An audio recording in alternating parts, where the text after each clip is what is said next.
Hello everyone, welcome to the JumpX podcast, episode number 43. Today we're going to be talking all about the JumpX hybrid training method. All right. So this is a new thing we got that's just come out this week. All right.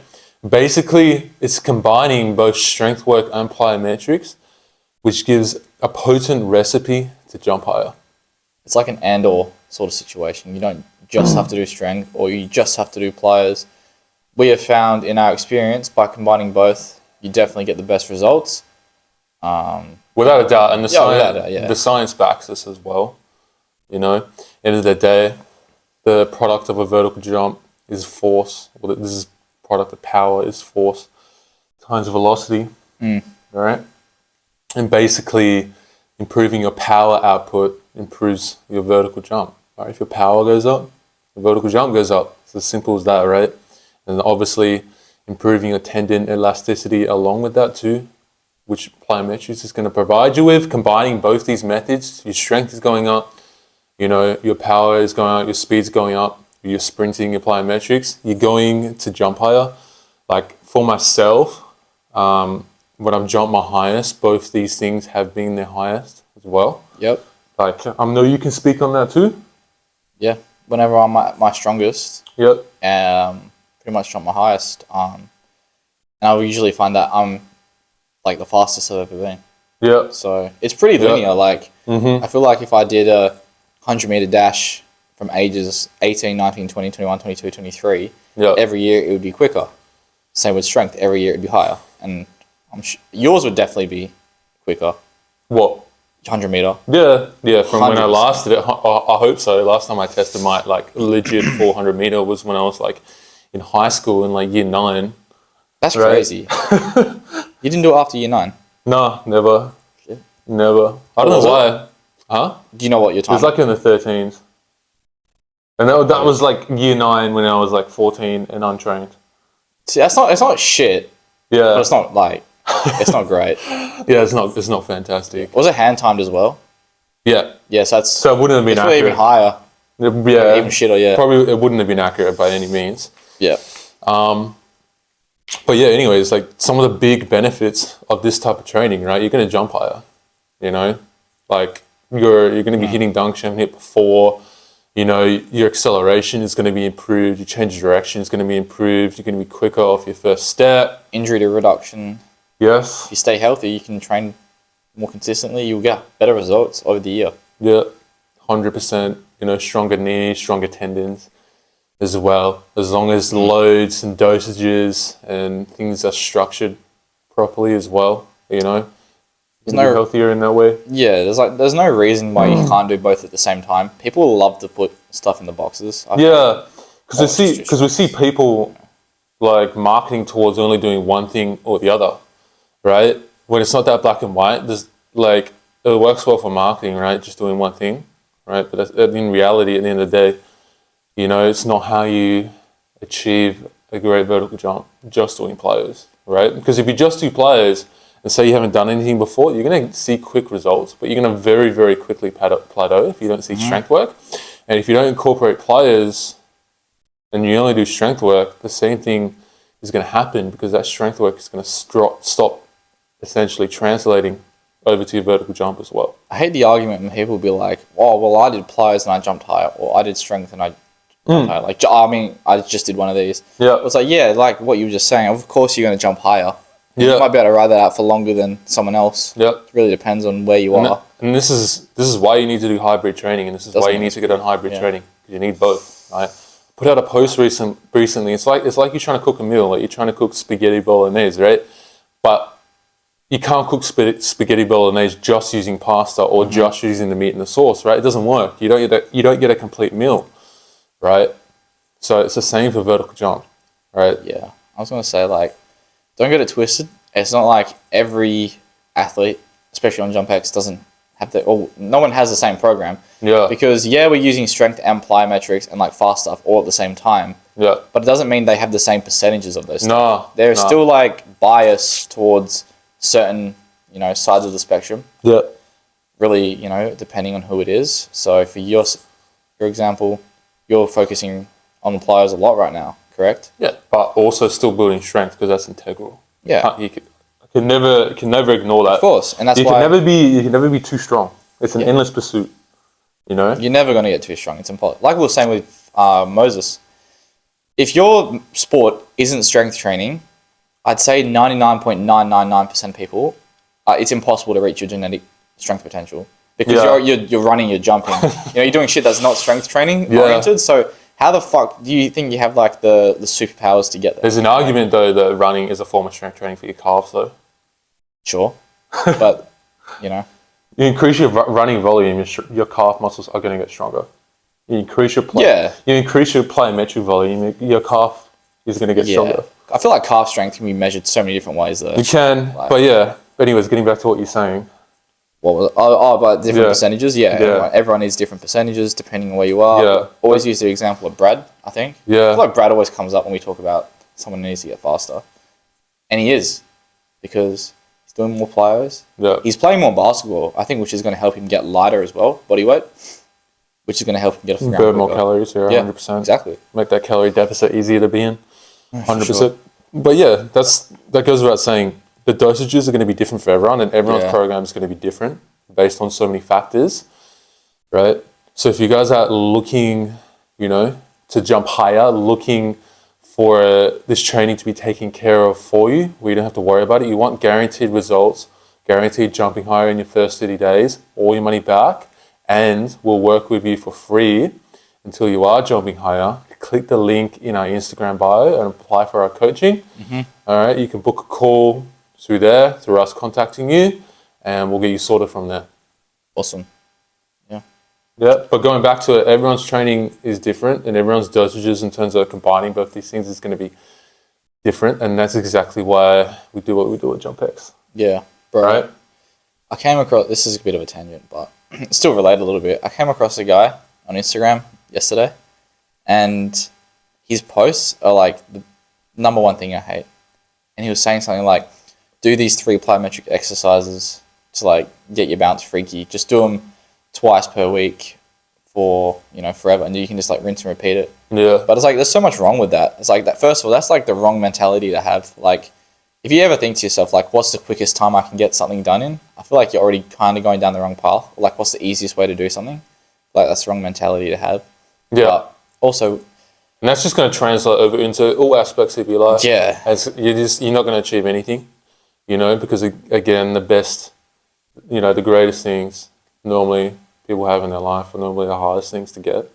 This is the reason why not everyone has a 50-inch vert, because 1, genetics play a part, but 2, also even if you have somewhat good genes, it's extremely hard to get there, and it takes a lot of extremely hard training to get there. Well, who has a 50-inch vert in the world? No, none of them got there just through genes. No. Dak, he trains very hard. Yeah. I don't know if you follow. You follow him? Yeah. Yeah, he trains hard. Yeah. Isaiah obviously trains hard as fuck, and he's come from like 24-inch vertical. Same with Jordan Kilgannon. Jordan Kilgannon, how long has he been? He isn't tested 50, but he's damn close. But also, I reckon he has in private, low-key. Bro, there's no way he's not jumping high since 2019. No, but also Christopher Spell. He did test 50, didn't he? Yeah. Of 2? I think it was 48 of 1 and then 50 of 2, yeah. But it's not the only one that's apparently official in the Guinness World Records is Dak. Yeah. Because apparently, So that's a whole nother podcast in itself. We're talking in the dunk as well. These 50-inch vertic. I reckon there's definitely a handful of dudes. Yeah. Random European and that's high jump. That's another topic I want to touch on as well, like high jump, right?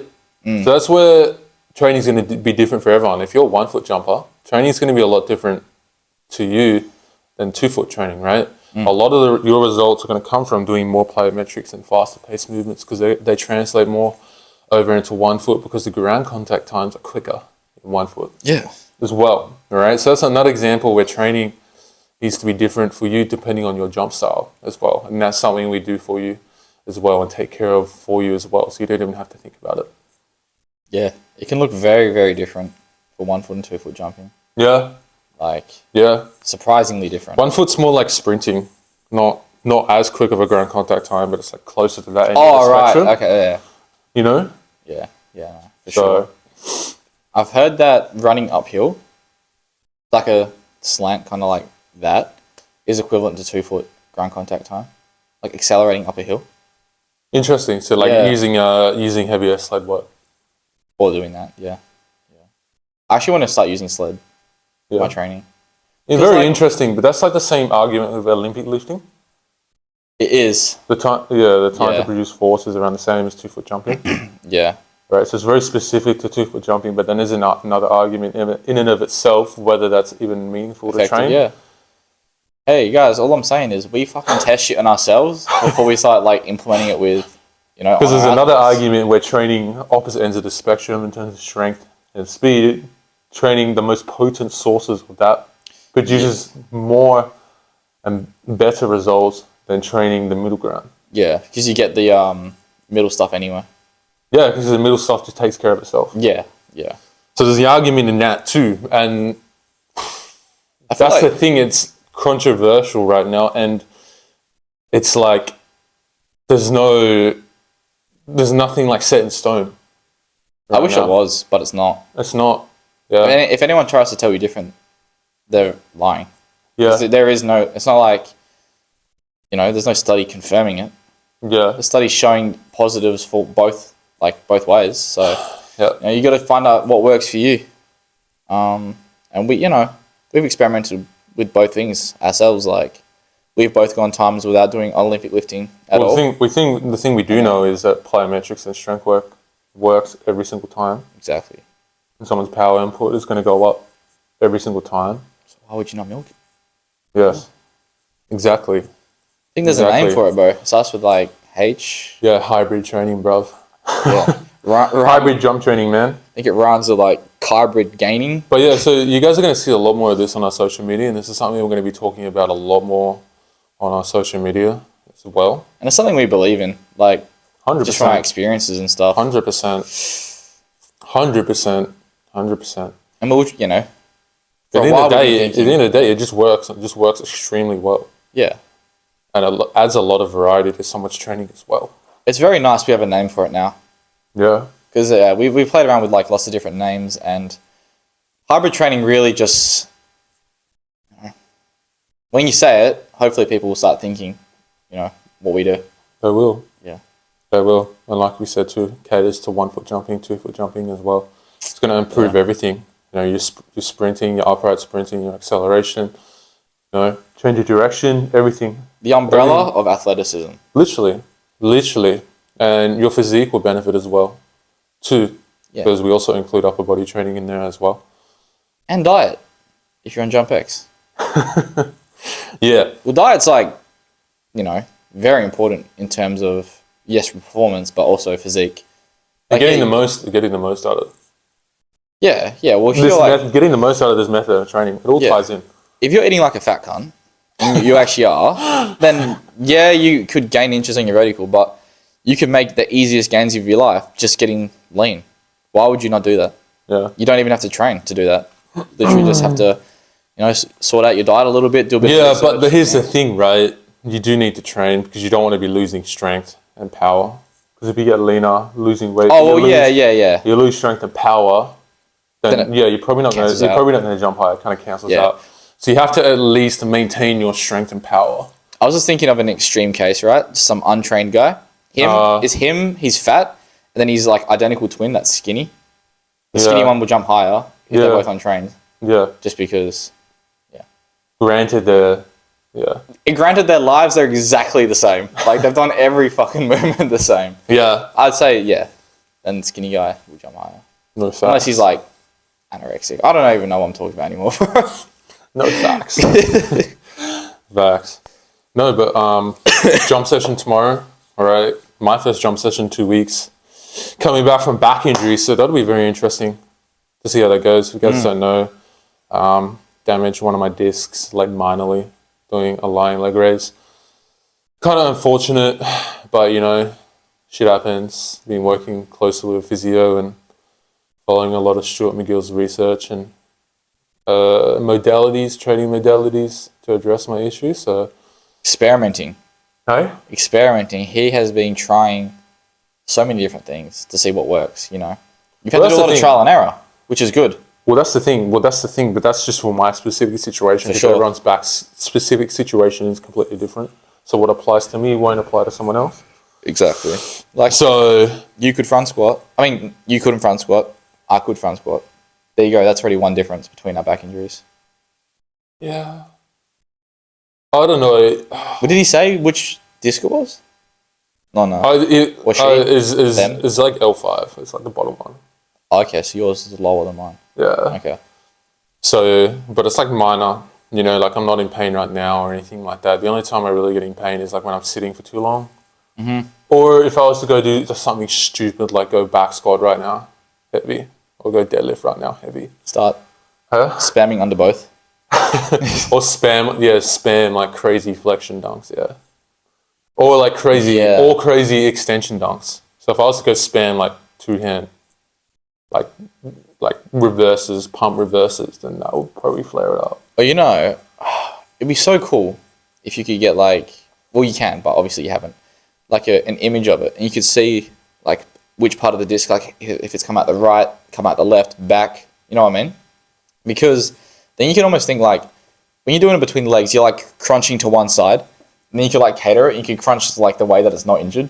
Like obviously it doesn't work exactly like that, but I'm sure because you do it. Yeah, you do it that way. Well, do you know what's really interesting? I found out that the physio discovered the other day when he was assessing me was that my QL was extremely tight and overused because it was compensating. My back was tightening up and compensating To protect it. Yeah. So he released my QL and my back immediately has felt better. Yeah. Immediately. Yeah. Fuck yeah. Yeah. Sure. It's a very interesting because the disc is pretty much like I'm not going to say it's fully healed because it takes a long time for a disc to fully heal, you know? But it's like, it's not like damaged to the point where it's causing me like pain continuously throughout the day. It's like, I'm pretty much like... Get out of bed. Yeah, I'm pretty much pain free. Yeah. You just know? Can't go maxi back squat. Crazy. Yeah. Crazy. Or do dumb stuff. That stuff I'll have to ease in over time again. Mm-hmm. Like how you do with yours. What, ease stuff in? Yeah, how you have to ease deadlifts back in and back squats back in. Yeah, just one thing at a time. Yeah. Until your body can handle it again. Yeah, exactly. And jumping as well. You're easing jumping back in now. Yeah, to an extent. Like tomorrow I'm probably going to do 20 max jumps. Yeah. 10 warm up, 20 max. And no like... No, I'm not going to be like catching it like super far back with one hand and stuff. But the thing is, I can if I twist my body because then my back's not going into full extension. So if I lob it off the backboard, catch it like that, I'm not leaning back. Oh yeah, because your back's still like I'm not in the end range of extension. Yeah, no, I see what you mean. You know what I mean? And that's where like doing windmills is kind of fine too. Yeah, windmills never gave me issues. Yeah. But I'm kind of scared to try E-space though. Fuck that, bro. But the thing is, I don't go into heaps of flexion when I E-space because I think it's because my arms are long. Oh, can you get... No, I can't do full upright now. Oh. No. Yeah, right. Because then I would have to like pull my knee up higher, but then that would pull my back into flexion more. My lumbar into flexion more. Yeah. It would be better for me to kind of come down to my legs so then my lumbar doesn't round, but my thoracic rounds. Which is fine. You know what I'm saying? Yeah. Yeah. Yeah. No, but I was going to say this, I almost forgot. You said you did it on lying leg raises? Yeah. Flexion. Don't get him twisted. That is not a bad exercise. You know what I mean? There's a lot of people be like, oh, Austin hurt himself doing lying leg raises. He hurt his back, you know? That means I'm never going to do them because they're dangerous. It was just a technique. I just messed up. I just messed up one rep and went into too much flexion. Yeah, you can hurt yourself doing anything, man. Yeah. Like, literally anything. Like, what was the dumb thing I did with my knee? I hurt myself picking up a 20-kilo plate. Yeah. Remember I, like, flared my meniscus up? Did you? Was it your meniscus? Yeah. Really? Yeah, because I was, like, twisting, and I picked up a 20-kilo plate, and I felt something go. I thought it was one of your ligaments. I thought it was one of your ligaments. No, it was meniscus. Oh. Ligament would be way more serious, I reckon. Like, it was ACL or some shit. And then, like, I thought you overstretched one of your ligaments. No. Interesting. But that's what I mean. Like, how do you're not going to avoid picking up 20-kilo plates, are you? No. It's just sometimes. No, but there's an argument, bro. Like, gyms, bro, I hate how gyms put 20-kilo plates at the bottom. Like, fuck's sake. Like, it should be in the middle because that's the best leverage for picking up heavy stuff. Yeah. You know? Yeah, it should go like, what, small ones, really heavy ones and then like medium ones at the very bottom? Would you put medium? No, lightest at the bottom. Like the 2.5s and shit? Medium at the top. Okay. And heaviest in the middle. Okay. Yeah. Well, it looked weird, but then people would go to pick the plates up and then they'd be like, oh. They would realise straight away. It's an aesthetic thing. Yeah. They would realise straight away why it's like that. Yeah. But yeah. Bro, at my gym, there's 50 kilo plates. And they're on the bottom. Bro, it's so... I used it once. I was like, never again. Are they the same circumference? They're like the same thickness of, you know, the Revo 20 blues? Yeah. They're like that, but they're like pure metal. And they're 50 kilos though. Interesting. So that would be really good for you to deadlift 300 with. No. Well, I guess, but what's your argument? Why do you think it's good? You can fit on the bar better. Oh yeah, in terms of fitting on the bar better, but there's an argument for the other way where you spread it out as much as you can because you get more whip on the bar. Oh. Yeah. Because the weight's more dispersed. There's more whip. And I'm pretty sure there's So you're just going to cheat it? Yeah. Yeah. There you go, guys. Tom's a cheater. Yeah, bro. Cheats his deadlift. Yeah. Although you can't do it at Revo anyway because the bar doesn't really bend, does it? Nah. It's pretty fucking No, stiff. but if you're going to do it again, you should go to like a powerlifting gym and use a proper deadlift bar. But I have to get used to it though. It's so different. Ooh. Is there not a bar at the gym you go to in Bunbury like that? It's like half deadlift bar. It's not like super. It's not like better than Revo. It's better than Revo. Okay. Yeah. Well, that's good. Yeah. Also, I'm not a powerlifter. I don't give a fuck. Like, Kai was trying to tell me to compete. I'm like, alright, I'm here to dunk, man. Here to dunk. You heard it here first, folks. Bro's just a dunker. Dunk life. Side quest. Huh? We have hybrid. You're a hybrid dunker. Hybrid dunker. That has so many meanings. Yeah, so we're thinking of making t-shirts, guys. Oh shit, the camera's unfocused. Okay, it's focused now. Yeah, we're thinking of making t-shirts, guys. We're probably gonna make t-shirts like hybrid dunking, hybrid training, hybrid jumper. JumpX. Yep. See, I couldn't wear the hybrid jumper shirt anymore. I've lost my privileges. I can't dunk off 1 foot. Yeah, I remember your 1 foot dunking arc. Why did it stop? You just didn't fuck anymore. Yeah. No, I was focusing on dunk camp, so I was fair enough. I'll just do more 2 foot. 1 foot is fun though, but it destroys my quad. Yeah. I've noticed. Like, it actually destroys my quad. It's just so taxing. But, yeah. Your little health bar goes down way quicker. Yeah. Your quad health bar. Like, I feel like, yeah, if I eased it in, it would be fine. But I can't just go to 21 foot jumps right now. Bro, this is so fucking random. I'm just like having so many random thoughts. But you could explain knee pain and shit to people with like health bars, like video game health bars. So if you got like tendonitis, you're on like 40 health. You know what I mean? Like you could handle a few jumps, but not as many as someone with 100 health. Yeah. And if you got like tendinopathy, you're dead. You're on like -5 health. No, but it's impossible to know your health bar though. Yeah, unless you unless you base your health bar on like a certain volume. So like unless you had like 100 jumps, right? And then say your tendon could only handle 40 jumps a session, then your like health bar is 40. Yeah. Do you know what I'm saying? Yeah. So then it's like universal. Yeah. So say like the standard is like 50 jumps, then you could only handle like 40. And what's that? Is that 80%? 80%? You're at 80 health. 80 that's about. Yeah, 80. I'll take 80 health. Yeah. 80 pain-free jumps. Or 40. So right now, I'm not even at fucking 50% health bar. Then. Yeah, you're one shot, as they would say in gaming terms. Austin's one shot. Yeah. Yeah. Anyways, we're going to end the podcast there, guys. So if you guys are looking to jump high, looking to get on our hybrid jump training, all right, click the link in our Instagram bio, all right, and you can apply for our coaching there. Calls or spots for calls are filling up fast. We only have 3 spots left next week. So if you're keen to sign up, get in now, or you're going to have to wait another week. All right. And without further ado, we'll catch you in the next podcast. Peace out. Bye.